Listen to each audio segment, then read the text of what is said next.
Hola amigos, ¿qué tal todo? Esto no es Esparta, tampoco es Istocas, pero casi. Esto es Estiocas, la versión fresquita y veraniega de vuestro podcast favorito. Yo soy David, en Twitter @DavidNagan, y en este programa vamos a hablar de algunas de las conocidas como armas de represalias, la V1, la bomba volante, y el V2, el primer misil de la historia. En la Segunda Guerra Mundial, los ejércitos contendientes comenzaron luchando con aviones biplanos, acorazados policalibre e incluso lanzando algunas cargas de caballería. El enconamiento del conflicto hizo que la tecnología utilizada para aniquilar al enemigo alcanzara cotas de ciencia ficción. Apenas una semana después del desembarco en Normandía, cuando parecía el principio del fin del conflicto, un nuevo y terrible invento hizo su sangriento debut. La primera bomba volante cayó sobre Londres, seguida por centenares más y por el terrible cohete V2, dando una nueva dimensión, más deshumanizada si cabe, a la guerra. Para conocer el desarrollo de este tipo de armas vamos a retrotraernos en el tiempo, concretamente al final de la Primera Guerra Mundial. Debido a las restricciones del Tratado de Versalles, la industria bélica alemana quedó seriamente limitada. Incluso empresas líderes como Krupp o Mauser, que eran netas exportadoras, tuvieron que comenzar a investigar nuevos materiales y técnicas para adaptarse a la nueva situación y ser competitivas. Por lo tanto, de manera paradójica, podemos deducir que el Tratado de Versalles ayudó a que la producción de armamento alemán, dentro de los límites, fuera de una gran calidad. Uno de estos casos se dio, por ejemplo, en el desarrollo de los acorazados de bolsillos para la Kriegsmarine, ya que la introducción de nuevos materiales ayudó a aligerar los cascos y por tanto pudieron adaptarse a los requerimientos del Tratado de Versalles. Para catalizar las numerosas líneas de investigación que se estaban desarrollando, en Alemania existía, desde antes de la Primera Guerra Mundial, la denominada Heereswaffenprüfungshausen, abreviado WAPRUF, Oficina de Pruebas del Ejército, que tenía la misión de probar y mejorar el armamento. Uno de los expertos de esta oficina, Karl Krahn, formó una sección del WAPRUF, denominada Waffenforschung, Instituto Autónomo de Investigación y Balística, que en tiempos del Reich se convertiría en el centro de investigación clave. En lo que respecta a materia de investigación en el ejército de tierra y en la marina, la industria militar alemana tenía una gran experiencia. No así en materia de armamento aéreo, por lo que dicha investigación tuvo que desde el principio que ser apoyada por parte del gobierno alemán. Dentro del WAPRUF se establecieron dos secciones de investigación, una para cohetes de combustible líquido y otra para combustible sólido. En el año 1937, una vez que Hitler había desestimado las limitaciones del Tratado de Versalles, los investigadores se trasladan a Peenemünde, es la isla de Usedom, unas instalaciones secretas con más de 15 polígonos de prueba y unas 200 oficinas de firmas colaboradoras agregadas, que se convierte en el lugar ideal para llevar a cabo numerosos programas secretos de lo más asombrosos. Programas tales como el cañón Torbellino, destinado a derribar aviones del cielo, las granadas de metano, que se suponen utilizadas con éxito en el levantamiento de Varsovia, o los también conocidos proyectos como el cañón sónico o el cañón de viento. De todos estos proyectos, los más conocidos y los más exitosos son los cohetes. Y de ellos os vamos a hablar. Vamos a comenzar hablando de una de las armas más interesantes que se desarrollaron en la Segunda Guerra Mundial, la bomba volante V1, conocida como Fieseler Fi-103, denominada así por su nombre, Vergeltungswaffe, que significaba arma de represalia. Este ingenio fue desarrollado por Robert Lussard de Fieseler y Fritz Goslau de Argos, a partir de varios ingenios radioguiados desarrollados como blancos para la Luftwaffe. La necesidad de este tipo de armamento vino después de la batalla de Inglaterra. Con la Luftwaffe empeñada en otros frentes se necesitaba algún método para continuar la presión de bombardeo sobre las ciudades británicas. La destrucción de ciudades como Hamburgo o Lübeck crearon gran conmoción en el Reich, por lo que se priorizó el desarrollo de la bomba volante como arma para la venganza. Básicamente, Lussard y Goslau unieron un moderno motor pulsor-reactor a un armazón capaz de transportar unos 900 kilos de explosivo, junto con un sistema de guía altamente sofisticado y que no se podía interferir de ninguna manera. El resultado de este desarrollo era un ingenio que podía volar a 2100 metros de altura con una velocidad de 640 km/h y con un alcance estimado de 400 km. Hay que resaltar que la V-1 fue un desarrollo de la Luftwaffe, ya que el ejército prefirió concentrarse en el desarrollo del cohete V-2. La V-1 era mucho más barata de producir y necesitaba materias primas más accesibles que el complejo V-2. He de aquí que entrara mucho antes en servicio y en mayor número. Una vez desarrollada y puesta a punto, en 1943 el coronel Max Buffel es nombrado comandante de la primera unidad de lanzamiento de V-1. Mientras tanto, se construye una serie de zonas de lanzamiento en los distritos cercanos al canal.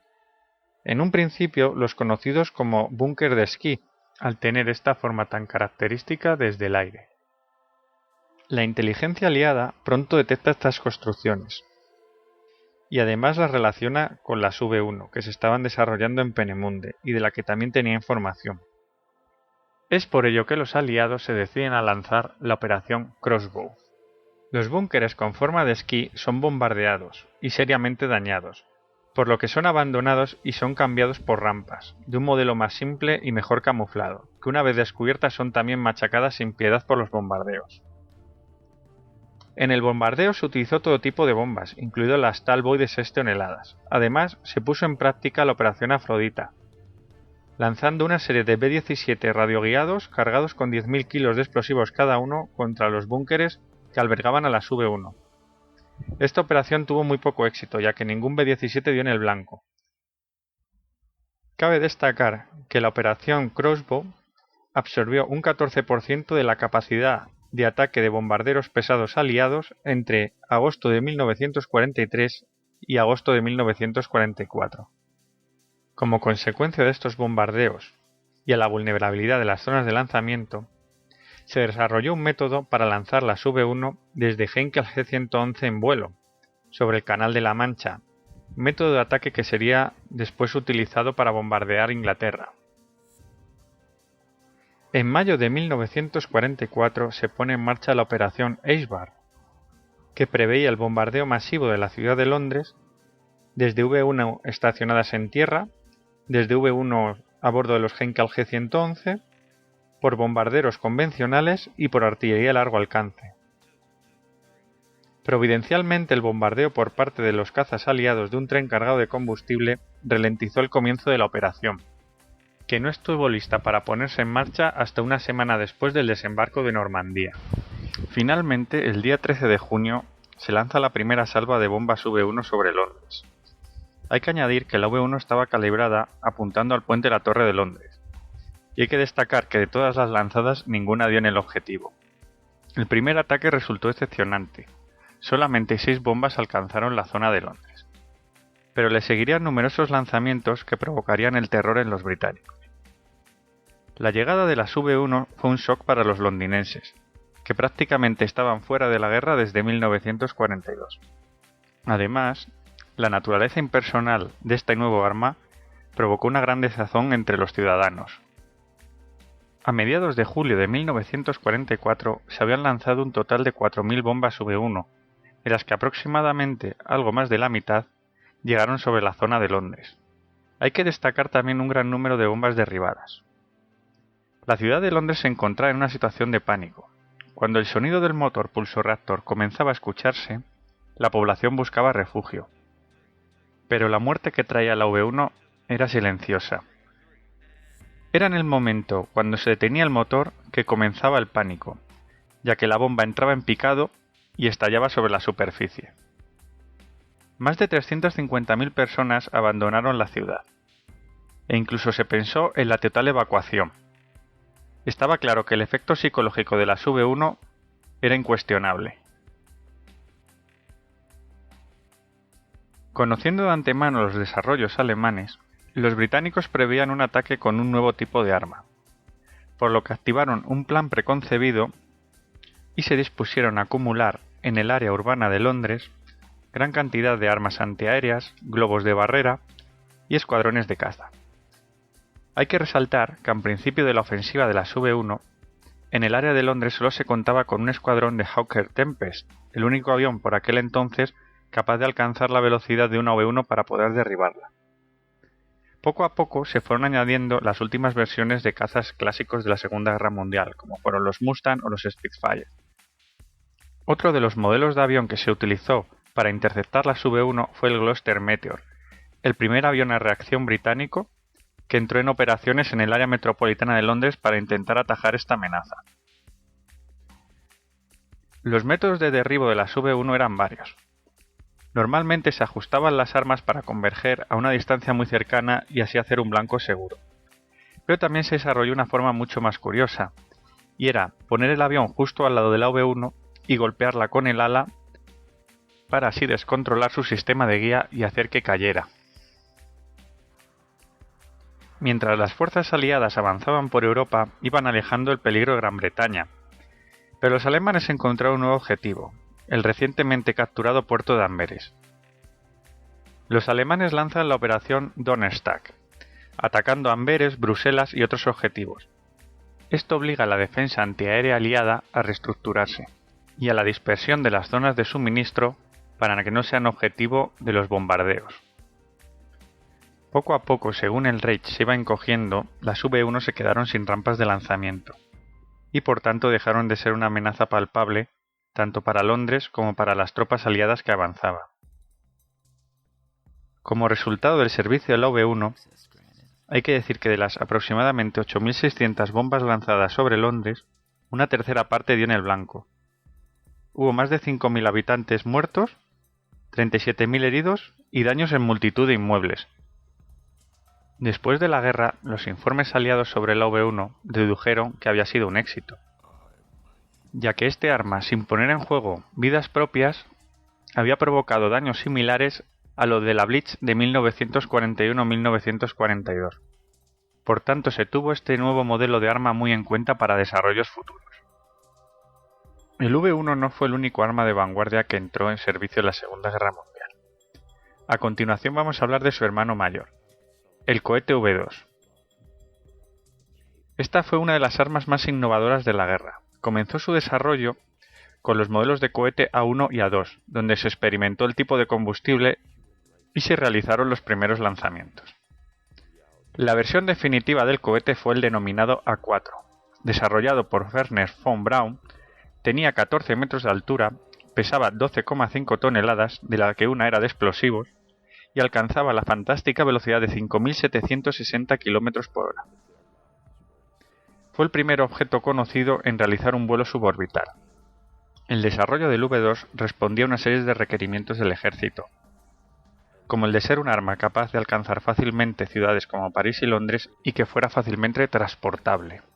Hay que destacar que el V2 fue un desarrollo del ejército de tierra, ya que se investigó como un elemento balístico, por tanto no estuvo bajo control de la Luftwaffe, que se decantó por el desarrollo de la V1 de la que hemos hablado. El primer uso operacional del misil V2 se produjo en septiembre de 1944. Se lanzaron dos V2 sobre la ciudad de París, y posteriormente las baterías de lanzamiento apuntaron hacia Londres. El bombardeo se realizó a cuentagotas, debido a la escasez de combustible disponible. El carácter móvil de los dispositivos de lanzamiento hizo muy difícil su supresión por parte de los cazas aliados. Hubo algún intento de interceptarlo en la fase de lanzamiento, pero fue infructuoso. Irónicamente, las V2 no tuvieron el mismo efecto de terror que las V1. Al impactar a velocidades más altas que el sonido, no había una alarma previa. De hecho, el gobierno ocultó los primeros impactos aludiendo a explosiones de escapes de gas. No fue hasta que la propaganda nazi presentó oficialmente su nueva arma que Gran Bretaña tuvo que admitir los bombardeos. Al igual que Londres, las ciudades belgas también fueron bombardeadas sin piedad, especialmente Amberes. Se lanzaron un total de 3.172 V2 durante la guerra, 1.358 contra Londres, 1.610 contra Amberes e incluso 11 contra la cabeza de puente de Remagen, aunque con un resultado infructuoso ya que no estaba diseñada como un arma táctica. Se puede afirmar que el V2 se convirtió en el arma definitiva, imposible de interceptar y contra la que no existía ninguna defensa posible. Y bueno, como conclusión en este podcast, decir que tanto el V1 como el V2 fueron unas armas de vanguardia, que de haber aparecido en cantidades suficientes habrían podido cambiar el curso de la guerra en algún momento, al acabar con la moral de la población. Ambas armas cayeron posteriormente en manos de los aliados y sirvieron de base a nuevos desarrollos. Por tanto, nos encontramos con que la bomba volante V1 como la antecesora de los misiles de crucero y de los drones, mientras que el misil V2 puede considerarse como el antecesor del misil balístico y del programa espacial. Y bueno, sin más, despedirme y esperar que os haya gustado este podcast y bueno, ya sabéis, un saludo a todos, si os quiere, y nada más, esperar que tengáis un buen verano y vernos ya en nuestro formato favorito a partir de septiembre. Adiós.